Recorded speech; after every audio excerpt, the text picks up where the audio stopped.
राधे राधे, जय श्री राम। मैं अपने यूट्यूब चैनल पूनम सरिता संगीत में आप सबका तहे दिल से स्वागत करती हूँ और आप सबके लिए ईश्वर से मंगल कामना करती हूँ। आप सभी लोग स्वस्थ रहें, मस्त रहें और अपने जीवन में खूब तरक्की करें। आज हम लोग बहुत सुंदर दहेज गीत लेके आए हैं, आप लोग सुनिए। पसंद आए तो वीडियो को लाइक करिएगा।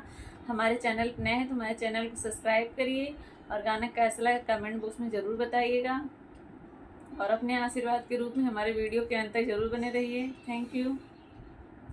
माई जनमत